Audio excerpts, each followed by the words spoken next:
Bonjour Nixon. Bonjour, Jérôme. Alors, est-ce que tu peux te présenter déjà? Alors, Nixon Pitachai, mais en France on dit Pitacage. Je suis acteur, metteur en scène surtout, et directeur d'équipe, donc directeur artistique avant tout. Je suis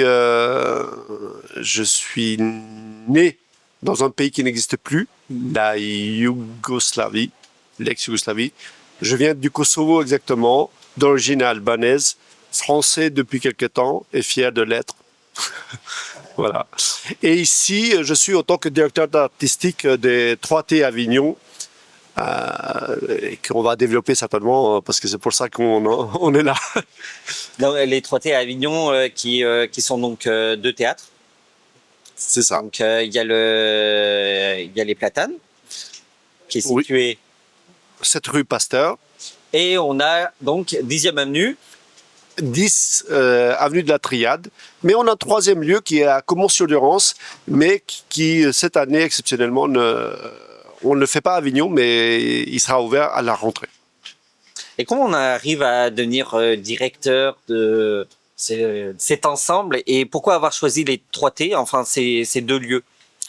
Alors, comment on arrive? Mais moi, j'ai un petit parcours, mais tout le petit parcours que j'ai, il est basé sur l'équipe.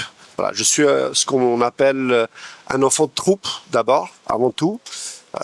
Je suis pas nostalgique parce que je le vis tous les jours encore. Donc je suis de cela et tout ce qui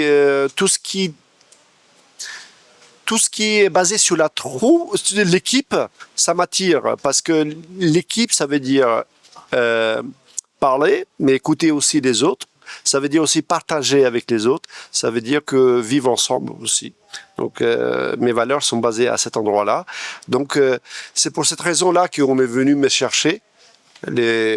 Pour être très cash, les propriétaires des lieux sont venus me voir, me demander est-ce que tu peux venir est-ce que tu peux devenir directeur artistique de nos lieux?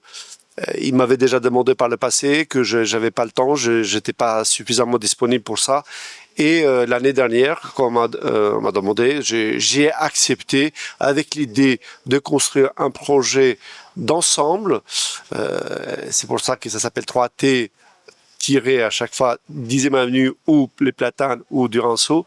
Mais c'est les projets atypiques qui m'intéressent. Donc c'est pour ça que on est là et je suis là.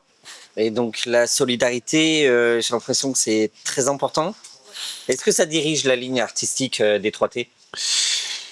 Alors la solidarité des 3T, je dis oui, à partir de ma personne et toute l'équipe qui m'entoure. Et ça, j'ai beaucoup de chance, en tout cas, maintenant. Quand on parle de solidarité au festival off particulièrement, j'ai fait attention parce que c'est quand même un endroit où les artistes payent beaucoup. Les artistes ne sont pas toujours respectés, voire malmenés. Et ça, je suis là pour ça aussi. Mais il y a beaucoup de choses qui se passent.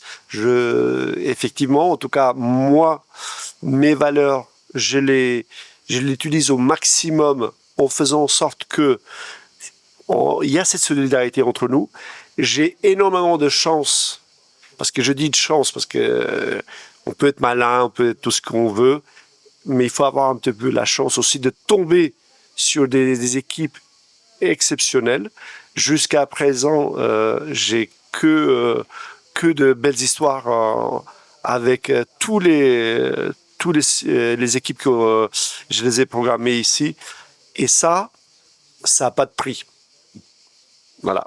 Et comment t'as fait le choix de tel ou tel spectacle parce qu'il y a une programmation 17 spectacles, Tout à fait. sans compter les jours- soirées qui ouais. sont organisées, hein, Le jour de relâche, oui. voilà, les jours de relâche, les 2 derniers jours de relâche, pas les. C'est ça, oui. Oui, il y a, c'est ça. il y a deux fois 2 concerts pour Mhm. les jours de relâche.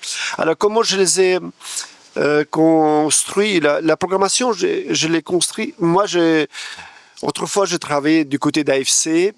Ça veut dire Festival Off d'Avignon, qui co-donne le Festival Off à l'association. Et voilà, je suis de celui qui a lancé le fonds de soutien à la création. Donc en fait, j'ai toujours été à la création du théâtre contemporain, mais surtout le théâtre vivant, les auteurs vivants. Mmh. Pourquoi ça? Parce que je suis extrêmement sensible à l'importance du théâtre dans la société. Des fois, on a tendance à oublier, mais le théâtre doit rester vivant et dans le présent. Donc j'aime beaucoup le théâtre classique, hein. Et d'ailleurs, voilà, j'en vois régulièrement, mais il faut que ça parle du présent, parce que si ça parle pas du présent, moi, ça m'intéresse un peu moins. Je suis pas un rêveur, en fait. Je suis vraiment un homme du terrain. Je suis très terre à terre. Je travaille avec mes mains, le corps. Je suis là et du coup, la programmation, elle est faite à partir de ces critères-là. Ça, c'est un des premiers critères. Deuxième critère, les équipes aussi fournies au plateau, sur le plateau. Ça veut dire je fais très attention quand il y a des équipes nombreuses, que ce soit sur le plateau ou autour du plateau. Ça, j'ai vraiment, je regarde beaucoup ça. Mais après, c'est le sujet aussi. Il y a différents sujets d'actualité.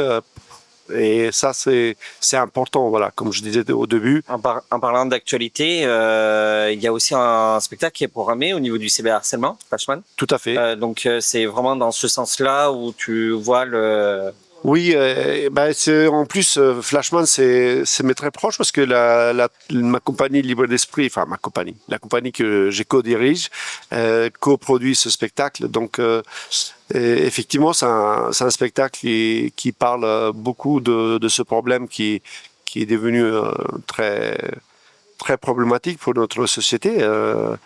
Et effectivement, tout ce qui est réseaux sociaux, c'est super, mais parfois, ça a un côté aussi très préjudiciable et aujourd'hui, particulièrement auprès de la jeunesse.